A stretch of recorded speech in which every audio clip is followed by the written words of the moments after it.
Selamat siang teman-teman Yusi. Semangat ya nih. Oke, tepuk tangan dulu biar semangat. Ya, perkenalan kenal saya. Cek. Nah, kalau kalian belum kenal, nama saya Robin Maulid dan saya adalah content creator. Mungkin teman-teman ada yang tahu konten-konten saya, kata-kata hari ini. Cek, bentar ya teman-teman. Kata-kata hari ini. Cek, oke, udah. Ulang lagi ya teman-teman. Selamat siang Mbak Yusi. Teman-teman agak semangat yuk. Oke. Ya, perkenalkan saya Robin Maulid, saya konten kreator yang di sini mau membahas tentang komedi. Atau lebih tepatnya gimana komedi itu biar works. Ini aja nggak apa-apa.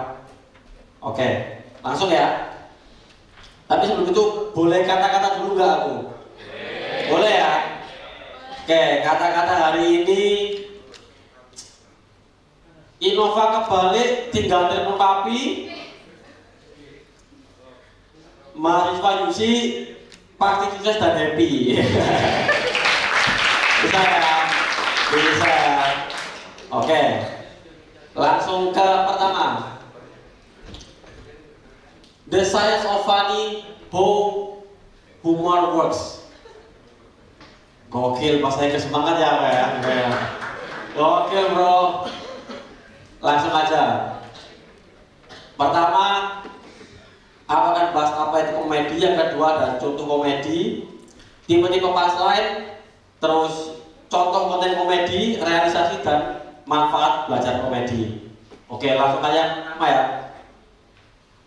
Nah, komedi atau lawakan adalah sesuatu karya yang lucu dan pada umumnya bertujuan untuk menghibur dan menimbulkan tawa, terutama kayak di televisi, film atau media banyak kayak sekarang mungkin Instagram, TikTok, YouTube dan lain-lain.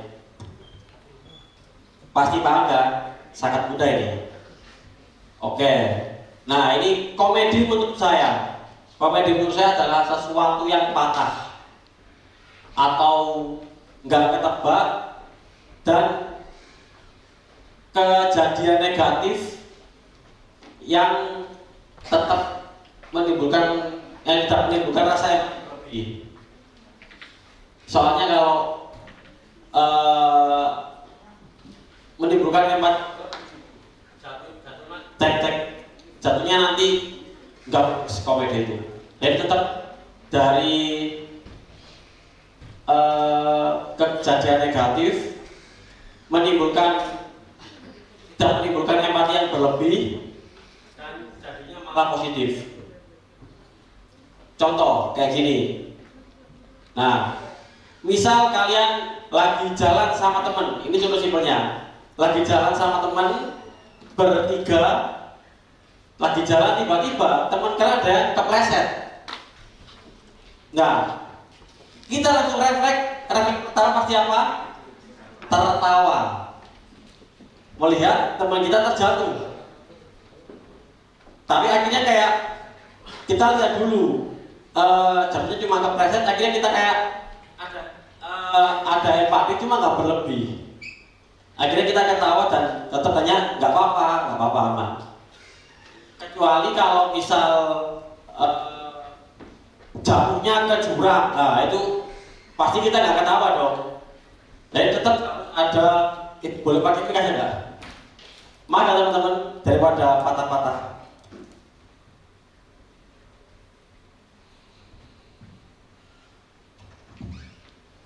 Oke, saya ulang ya. Kayak misal kita sama teman lagi jalan bertiga, terus tiba-tiba ada teman kita yang jatuh satu, kepleset. Pasti kita berdua akan ketawa, refleksnya.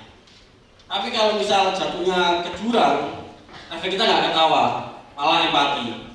Makanya menurut saya komedi itu adalah sebuah humor ketika ada sesuatu yang negatif, menimbulkan rasa lucu, nggak ketebak, tetapi tidak menimbulkan rasa empati yang berlebih. Kalau misal empatinya menimbulkan empati yang berlebih, akhirnya biasanya komedi nggak works kayak itu tadi.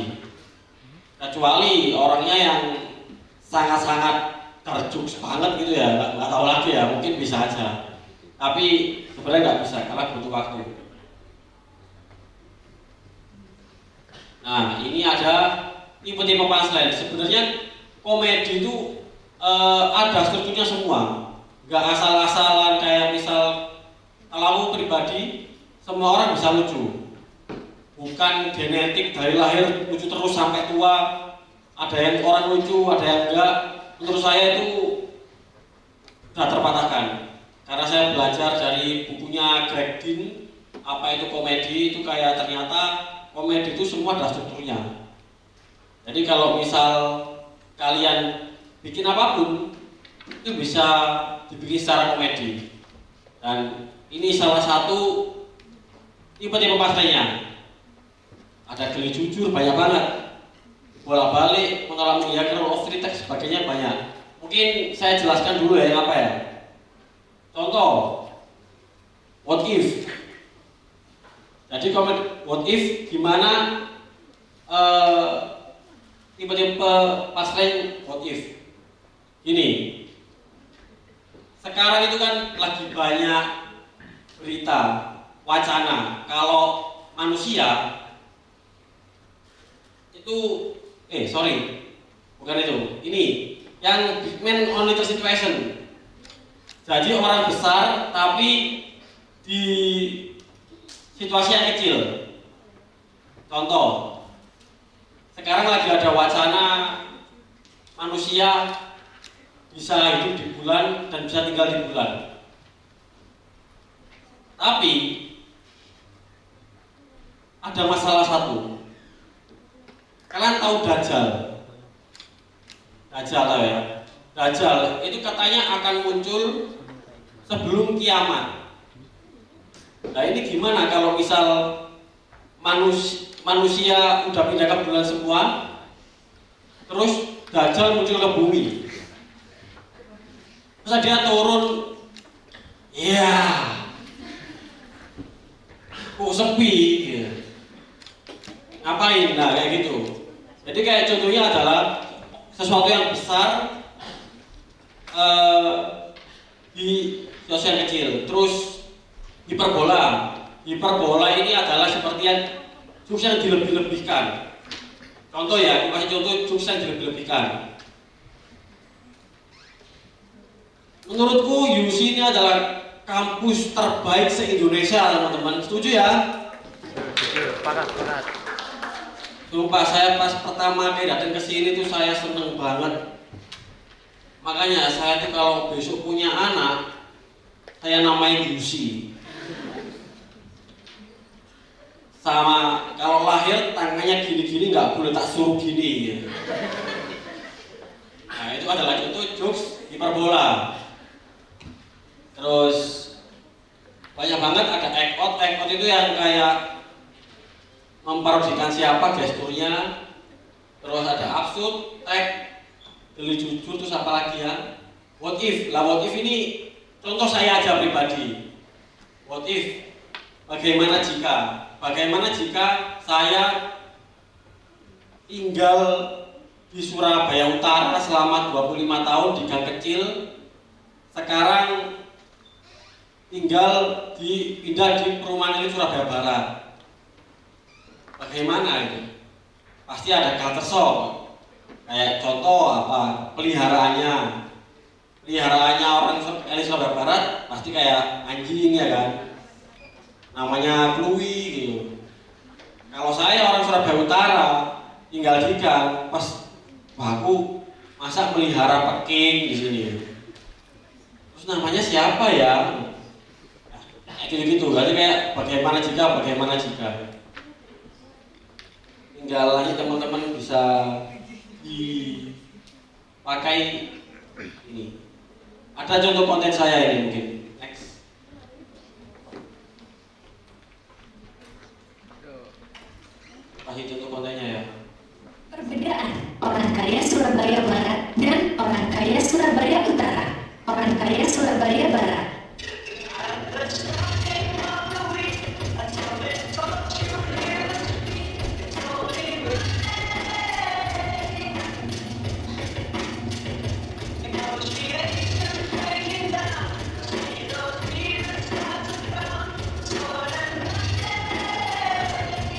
Orang Kaya Surabaya Utara.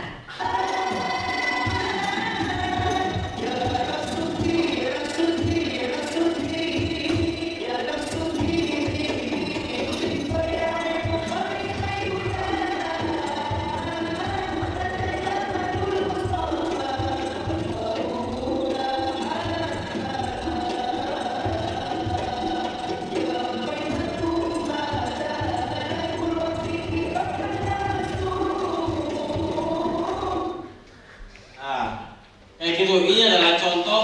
Di sini nggak tertulis, namanya comparison. Jadi kayak langsung kayak perbedaan stereotipnya orang Surabaya Barat yang crazy rich ditambah stereotipnya orang Surabaya Utara yang banyak orang Madura apa-apa. Kayak gitu aja. Lucunya kayak lebih detail lagi. Kalau misal orang kayak Surabaya Barat itu terkenal dengan sports car. Nah, kalau di Surabaya Utara itu pokoknya harus Pajero kayak gitu. Entah mobil kalian lebih mahal, kalian tidak sultan kalau belum pakai Pajero.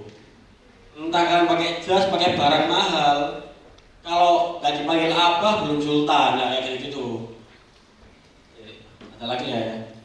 Ada 2 video. Kita kasih uang 50.000 secara cuma-cuma atau 100.000 tapi kasih kata-kata. 50.000 jual aja. 100 siapa? Enggak, 50.000 aja. Kon aja habis Pak, 100.000 aja ya kata-kata ya. Iya, Sir. Kata-kata hari ini Pak sujud. Yang sudah boleh pulang.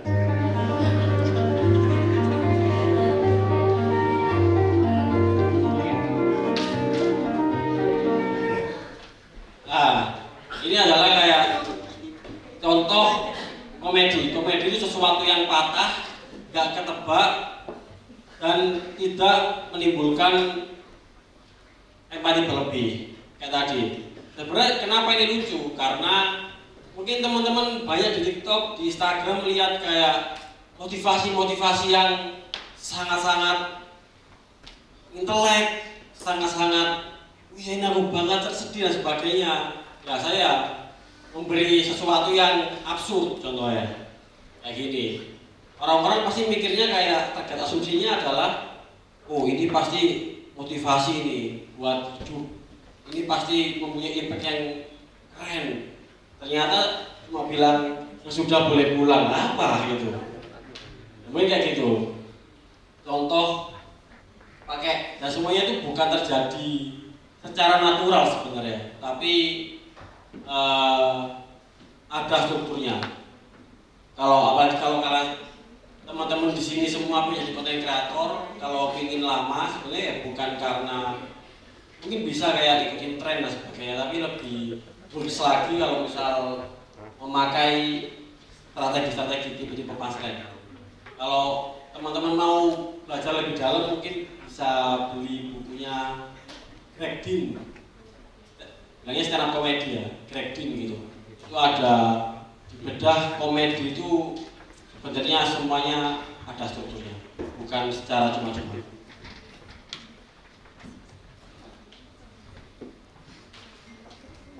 Nah, tinggal sekarang realisasikan dengan tren atau yang lagi viral atau yang lagi relatable kayak gitu sih. Kayak contoh ini di kayak sekarang kan normal di Surabaya Barat gitu kan, kayak mobil nabrak motor dan sebagainya. Tinggal langsung kita masukin untuk trennya langsung. Contoh kayak di speed yang bikin video ngeng. Nah itu kan tinggal mengikuti tren lagi viral atau yang relatable itu aja. Langsung pakai momentumnya. Terus ini manfaatnya belajar komedi itu melatih cara berpikir cepat, fleksibel, mengurangi stres dan percaya diri. Tapi nggak tahu lagi kalau pekerjaan kalian itu suruh ngelawak komedi ya, jadi stres tetap. Terus orang sekitar, komedi itu kayak jadi jembatan sosial. Biasanya tuh kalau orang yang belajar komedi tahu struktur, itu kalau ketemu orang itu pasti bisa paham, bisa mencairkan suasana gitu. Walaupun introvert sekalipun. Jadi kalau ketemu itu ngomongnya itu pasti sebenarnya pakai struktur jokesnya, tapi nggak kelihatan. Itu semua terjadi di stand up comedy. Kenapa makanya anak-anak stand up comedy sekarang filmnya banyak yang viral, banyak jadi 5 besar, terus TV, terus bahkan dibilang kayak mengambil pekerjaan orang-orang entertain. Sebenarnya enggak, karena di Amerika itu stand up comedy itu adalah strukturnya komedi. Kalau di sini agak dipetakan, entah karena mungkin ada ludruk dan sebagainya, tapi kalau di Amerika tuh jadi satu. Entah stand up comedy, film, terus drama kolosal, semuanya itu pakai struktur stand up comedy. Yang sebenarnya itu bukan unsur stand up comedy doang, tapi struktur komedi. Terus, nah ini ekonomi. Sekarang mungkin kalian kalau lihat influencer yang hidupnya enak, pasti semuanya apa? Lucu. Pasti ada hiburan-hiburan komedi-komedinya. Padahal kayak ngelawak-ngelawak doang yang kalian misal di tongkrongan, temenmu ngelawak, sebenarnya kayak itu kan, tapi bisa menghasilkan uang. Jadi kayak apapun pekerjaan, apapun speaking, bahkan Presiden Pak Prabowo kadang ngejokes gitu public speakingnya. Jadi ya sepenting itu komedi. Terus relasinya orang yang bikin orang lain ketawa biasanya mempunyai daya tarik lebih. Ya mungkin ada kata-kata di TikTok lah kan, cewek sukanya cowok humoris gitu, tapi yang kaya. Ya mungkin itu saja dari saya teman-teman. Semoga bermanfaat dan sukses selalu.